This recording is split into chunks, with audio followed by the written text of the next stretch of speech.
ಪುಟ್ಟ ಗಾಜನ ಮೇಲೆ ಭೀಮನಂತೆ ಎರಗುತ್ತಿದ್ದ Israel Iran ಮುಂದೆ ಚಿಕ್ಕದು.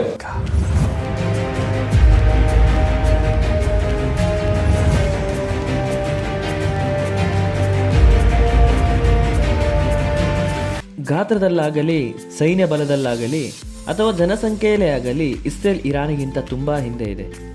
ಇಸ್ರೇಲ್ನಲ್ಲಿ ಸುಮಾರು 90 ಲಕ್ಷ ಜನರಿದ್ದರೆ ಇರಾನಿನಲ್ಲಿ ಇರೋದು 9 ಕೋಟಿಗೂ ಮಿಕ್ಕ ಜನ. ಇನ್ನು ಇಸ್ರೇಲಿನ 76% ಜನರು ಜೂಯಿಷ್ಗಳಾಗಿದ್ದರೆ ಈ ಕಡೆ ಇರಾನಿನಲ್ಲಿ 96%ಗಿಂತಲೂ ಅಧಿಕ ಮುಸ್ಲಿಮರಿದ್ದಾರೆ.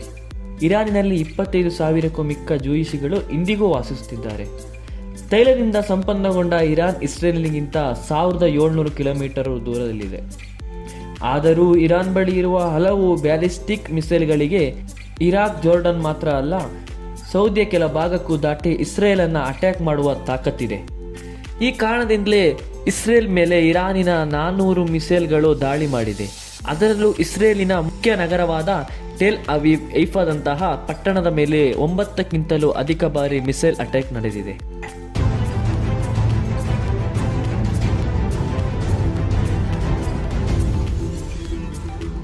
ಕಳೆದ 1 ವರ್ಷಕ್ಕೂ ಅಧಿಕ ಸಮಯದಿಂದ ಗಾಜಾ ಪಟ್ಟಿಯ ಮೇಲೆ ಇಸ್ರೇಲ್ ದಾಳಿ ಮಾಡ್ತಾ ಇರುವಾಗ ಫ್ರಾನ್ಸ್, ಬ್ರಿಟನ್ ಮತ್ತು ಅಮೆರಿಕದಂತಹ ದೈತ್ಯ ರಾಷ್ಟ್ರಗಳ ಬೆಂಬಲ ಇಸ್ರೇಲಿಗಿತ್ತು. ಮಾತ್ರ ಅಲ್ಲ, ಗಲ್ಫ್ ರಾಷ್ಟ್ರಗಳು ಐಕ್ಯವಾಗಿ ಆ ಕ್ರೂರ ದಾಳಿಯನ್ನು ವಿರೋಧಿಸುತ್ತಲೂ ಇರಲಿಲ್ಲ. ಆದರೆ ಈಗ ನಡೆಯುತ್ತಿರುವುದೇ ಬೇರೆ. ಜೂನ್ 13ಕ್ಕೆ ಸಕಾರಣವಿಲ್ಲದ ಇಸ್ರೇಲ್ ಪ್ರಾರಂಭಿಸಿದ ದಾಳಿಯ ಚಿತ್ರಣವೇ ಈಗ ಬದಲಾಗಿದೆ. ಇಸ್ರೇಲ್ಗೆ ಮೊದಲಿದ್ದ ಆನಂದ ಈಗ ಆತಂಕವಾಗಿ ಮಾರ್ಪಟ್ಟಿದೆ.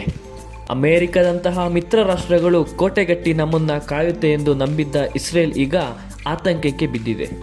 ಅದಕ್ಕೆ ಮತ್ತೊಂದು ಕಾರಣ ಕೂಡ ಇದೆ. ಅದೇನೆಂದರೆ, ನಮ್ಮ ವಿರುದ್ಧದ ದಾಳಿಗೆ ನೀವೇನಾದರೂ ಸಾಥ್ ನೀಡಿದರೆ ನಿಮ್ಮ ಪ್ರಾದೇಶಿಕ ಸೇನಾ ನೆಲೆಯನ್ನು ನಾವು ಪುಡಿಗಟ್ಟುತ್ತೇವೆ ಎಂದು ಎಲ್ಲ ಪಾಶ್ಚಿಮಾತ್ಯ ನಗರಗಳಿಗೆ ಇರಾನ್ ಬಹಿರಂಗವಾಗಿ ವಾರ್ನ್ ಮಾಡಿದೆ. ಹಾಗಾಗಿ ಇಸ್ರೇಲ್ಗೆ ಈ ಹಿಂದೆ ದೊರಕಿದ ಬೆಂಬಲ ಈಗ ಸಿಗ್ತಾ ಇಲ್ಲ.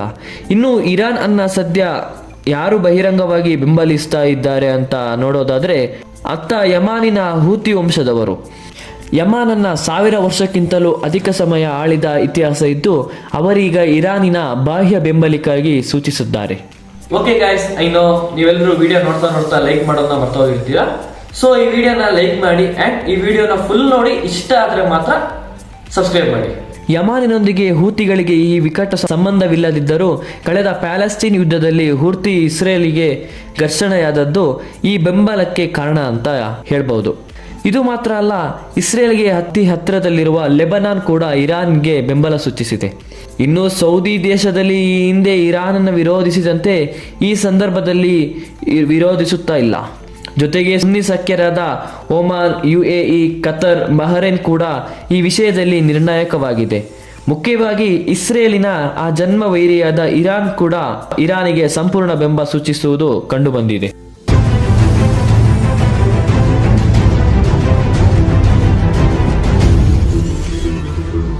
ಇನ್ನು 2 ದೇಶಗಳ ಸೈನ್ಯ ಬಲ ಗಮನಿಸೋದಾದರೆ, IISS ಮಿಲಿಟರಿ ಬುಕ್ಕಿನ 2025ರ ವರದಿಯಂತೆ ಇರಾನ್ ಸೈನಿಕರ ಸಂಖ್ಯೆ 6 ಲಕ್ಷಕ್ಕಿಂತಲೂ ಅಧಿಕವಾದರೆ ಇಸ್ರೇಲಿನ ಬಳಿ ಇರುವುದು ಕೇವಲ 1.5 ಲಕ್ಷ ಚಿಲ್ಲರೆ ಸೈನಿಕರು ಮಾತ್ರ.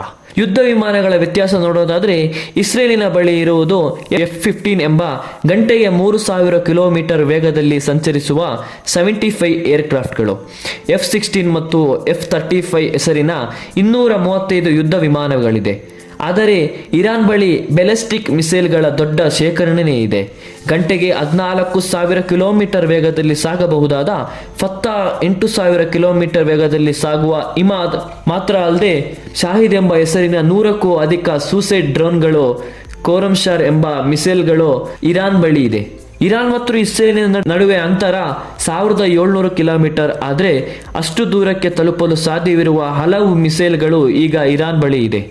ಡಿಫೆನ್ಸ್ ಬಗ್ಗೆ ಹೇಳೋದಾದರೆ, ಇಸ್ರೇಲಿನಲ್ಲಿ ಐರನ್ ನೋಲ್ಡ್, ಡೇವಿಡ್ ಸ್ಲೀಮ್ ಮತ್ತು ಹ್ಯಾರೋ 3 ಇದೆ.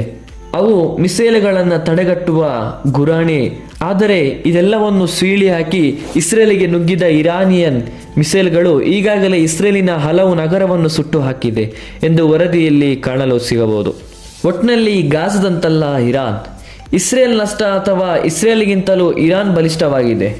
ಒಂದು ಅಮೆರಿಕ ಎಂಬ ದೈತ್ಯ ಶಕ್ತಿ ಇಸ್ರೇಲ್ ಜೊತೆ ಇಲ್ಲದೆ ಇರ್ತಾ ಇದ್ರೆ ಇರಾನ್ ಮುಂದೆ ಇಸ್ರೇಲ್ ಆಟ ನಡೀತಾನೆ ಇರಲಿಲ್ಲ. ಅಮೆರಿಕದ ಬಲ ಇರುವಾಗಲೂ ಇಸ್ರೇಲ್ಗೆ ಇರಾನ್ ಪಾಠ ಕಲಿಸಿದೆ. ಯುದ್ಧ ಕೊನೆಯಾಗಬೇಕಾದ್ರೆ ಇರಾನಿನ ಮುಖ್ಯ ನಾಯಕ ಅಯಾತುಲ್ಲಾ ಖಮೀನಿ ಅವರು ಅಂತ್ಯ ಆಗಬೇಕು ಎನ್ನುವುದು ನೆತನ್ಯಾಹು ಹೇಳಿದ್ರು. ಈ ಹಿಂದಿನಂತೆ ಅಂದ್ರೆ ಅಬಿಯಾ, ಇರಾಕ್, ಸಿರಿಯಾದಂತೆ ಇರಾನನ್ನ ಮಟ್ಟ ಹಾಕುವುದು ಅಷ್ಟೊಂದು ಸುಲಭವಲ್ಲ. ಕಾರಣ ಈಗ ಅಲ್ಲಿ ಆಳ್ತಾ ಇರೋದು ಇರಾನಿನ ಸರ್ವೋನ್ನತ ನಾಯಕ ಅಯಾತುಲ್ಲಾ ಖಾಮಿನಿ ಅವರಾಗಿರುತ್ತಾರೆ. ಜಿಯೋನಿಸ್ಟ್ಗಳಿಗೆ ಯಾವುದೇ ಕಾರಣಕ್ಕೂ ಕರುಣೆ ತೋರಿಸಲ್ಲ ಎಂದು ಬಹಿರಂಗವಾಗಿ ಎಚ್ಚರಿಕೆಯೊಂದಿಗೆ ಮುನ್ನುಗ್ಗುತ್ತಾ ಇರುವ ಅಯಾತುಲ್ಲಾ ಖಾಮಿನಿ ಇಸ್ರೇಲಿಗೆ ನಾವು ನಮ್ಮ ಶೈಲಿಯಲ್ಲೇ ಉತ್ತರಿಸುತ್ತೇವೆ ಅಂತ ಹೇಳಿ ವಾರ್ನ್ ಮಾಡಿದ್ದಾರೆ. ಒಟ್ಟಾರೆ ಅಮೆರಿಕದ ಒಳವಿಗಾಗಿ ಮತ್ತು ತನ್ನ ರಾಜಕೀಯ ಬರಿಕ್ಕಾಗಿ ನೆತನ್ಯಾಹು ಪ್ರಾರಂಭಿಸಿದ ಸಂಘರ್ಷ ಈಗ ಇಸ್ರೇಲಿಗೆ ತಿರುಗುಬಾಣವಾಗಿದೆ. ಹಮಾಸ್ ಕೈಯಲ್ಲಿ ಚೆನ್ನಾಗಿ ಹೊಡೆತ ತಿಂದಿರುವ ಇಸ್ರೇಲ್ ಈಗ ಇರಾನ್ ಅನ್ನ ಕೆಣಕಿ ಕೈ ಸುಟ್ಟುಕೊಂಡಿದೆ. ನಾನು ನಿಮ್ಮ ಪ್ರೀತಿಯ ಫಾರ್ವರ್ಡ್ ಬಿ. ಮತ್ತೆ ಸಿಗೋಣ ಹೊಸ ವಿಡಿಯೋದಲ್ಲಿ. ಬಾಯ್.